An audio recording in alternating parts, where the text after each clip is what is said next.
সহজেই বাড়িতে এই কেকটা বানিয়ে নিতে পারবেন। বেশি কিছু লাগবে না। দই, ড্রাই ফ্রুটস, তেল, পাউডার সুগার, ইনো, বেকিং পাউডার, কোকো পাউডার ব্যাস আর লাগবে পারলে-জি বিস্কুট। ব্যাস এটা গুঁড়ো করে নেবেন একটু ভালো করে মিক্সিতে। তারপরে কুকার ওখানে প্রিহিটের জন্য রেখে দেবেন। এবারে দই, চিনির গুঁড়ো, দই, তেল, এই যে ব্রাউন সুগার আমি পিষে রেখেছিলাম সেটা ঢেলে দিলাম।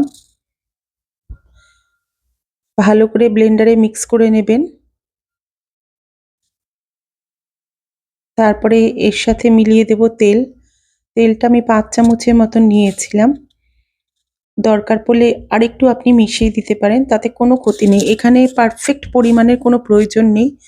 তবে আমি বিস্কুটের পরিমাণটা অনেক বেশি নিয়ে নিয়েছিলাম, আপনি একটু কম নেবেন। ২ টো প্যাকেট নিলেই হয়ে যাবে। ছোট, ছোট ২ টো প্যাকেট পারলে-জির বিস্কুট নিলেই হয়ে যাবে। এই যে খুব গাঢ় হয়ে গেছিল বলে একটু দুধও মিলিয়ে দিলাম। ভালো করে মিক্স করে এবারে আরেকটু আমার দই লেগেছিল, আরেকটু দই আর অল্প ১ চামচের মতন আর আমি তেল দিয়েছিলাম।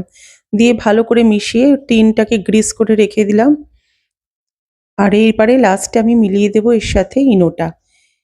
ব্যাস ইনো মেলালেই ম্যাজিকের মতন কাজ হয়ে যাবে সবকিছু। আর উপর থেকে ড্রাই ফ্রুটস আপনি একটু ভালো করে মিশিয়ে দেবেন। ওইদিকে প্রিহিট হয়ে গেছে অলরেডি আমার কুকারটা। এবারে বাস জাস্ট বেকিং এর পালা। টিনে ঢেলে দিলাম ব্যাটারটা। উপর থেকেও একটু ড্রাই ফ্রুটস ছড়িয়ে দিলে ভালো লাগবে।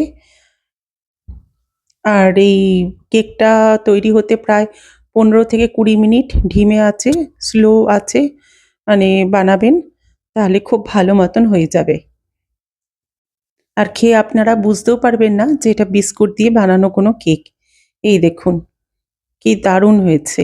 দেখতেও ভালো লাগছে আর খেতেও ভীষণ টেস্টি। একবার বাড়িতে বানিয়ে দেখবেন। আর যদি আপনাদের ভালো লাগে এই কেকটা খেতে বা রেসিপিটা যদি আপনাদের পছন্দ হয়, প্লিজ লাইক করুন, সাবস্ক্রাইব করুন অ্যান্ড শেয়ার করুন। আর কমেন্ট অবশ্যই করবেন। জানাবেন আপনাদের কেমন লাগলো। ধন্যবাদ।